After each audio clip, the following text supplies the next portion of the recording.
Welcome to MaryCast. This is Dr. Mark Miravalli, Professor of Theology and Mariology at the Franciscan University of Steubenville. And I want to take on a challenge in this series of programs, a challenge that actually comes from a cardinal from India.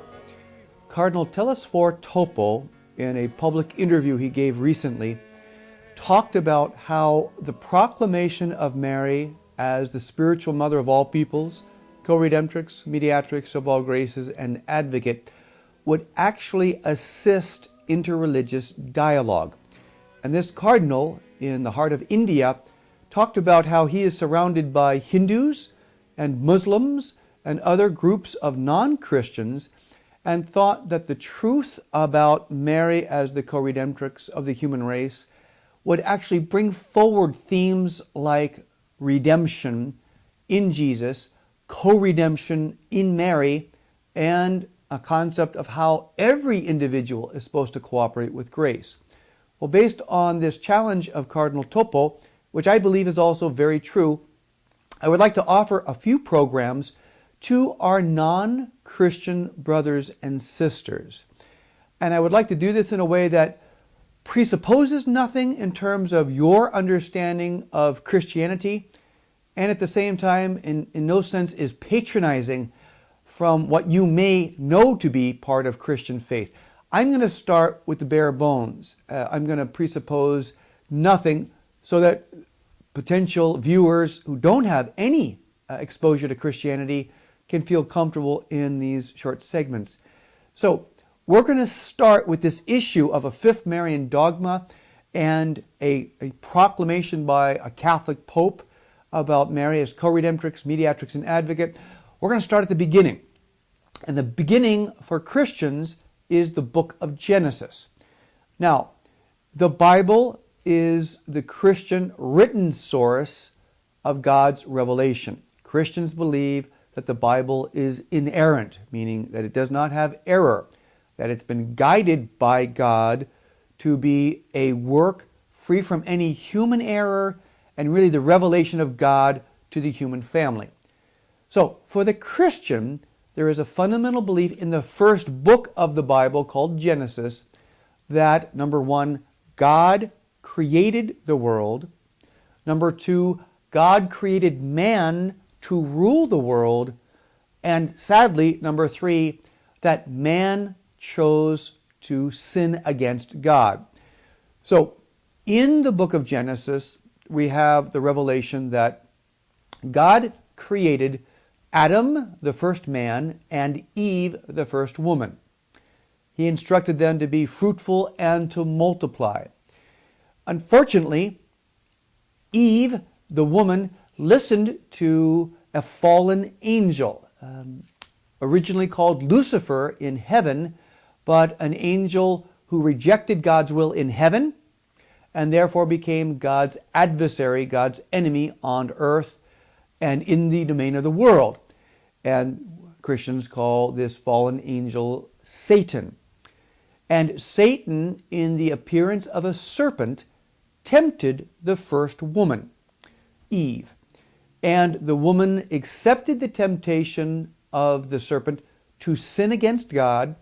The woman then relayed that to Adam, the first man, in the form of an apple from a tree of the knowledge of good and evil.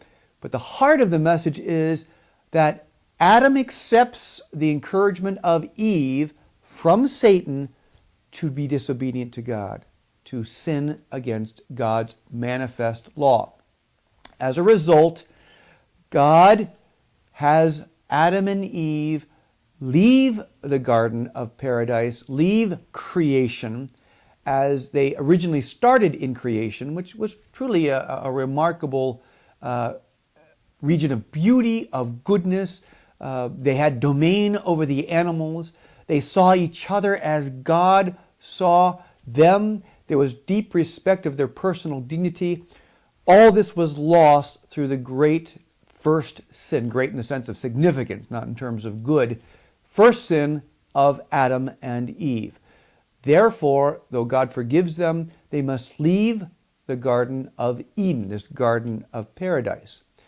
And before they leave, God says to the woman, and in context of, remember now, it's the woman, Eve, who first listens to the serpent, who is Satan, to, in fact, disobey God's plan and God's law as it was set forth in this garden. As they're leaving, God actually addresses the serpent by saying, I will put opposition between you and the woman, between your seed and her seed. She will crush your head, and you will lie in wait for her heel. Now, why is this so important? This particular word from God the Father to Satan regarding the woman. Because we're going to see that this, in a Christian understanding of the role of both the seed of that woman and the woman herself in the future, this will have a great effect on the subject of redemption. So, in summary, Christians believe that God created man, and the original man and woman, Adam and Eve, whom they call Adam and Eve. Adam and Eve had dominion, they had control over the rest of creation. They shared a special likeness, an image of God Himself.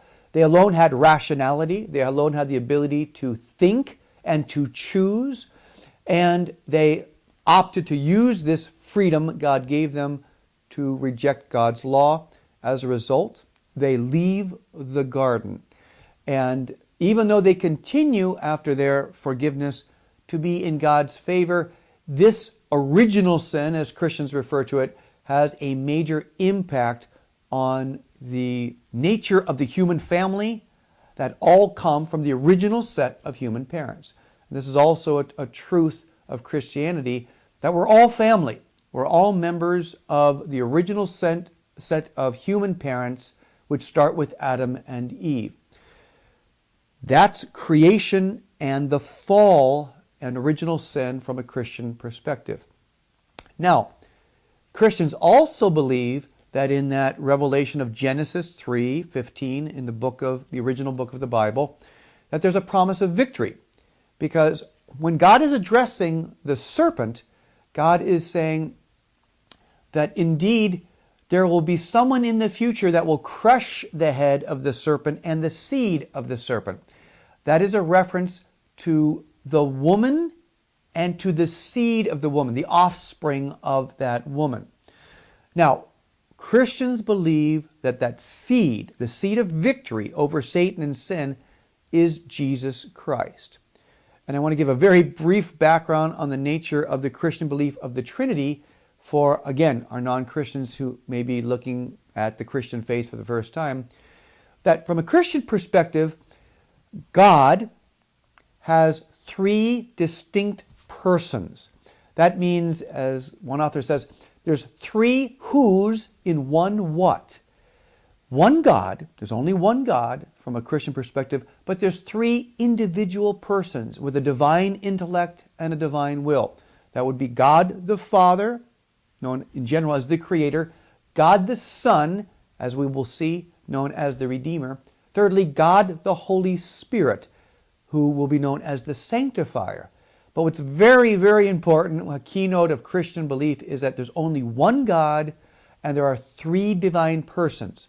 And we're going to see that as God the Father, who created Adam and Eve and who created creation and taking something out of nothing and giving it existence, and as God the Father sees the sin of the first set of human parents, He's going to send God the Son to become man to redeem humanity. That means to buy humanity back.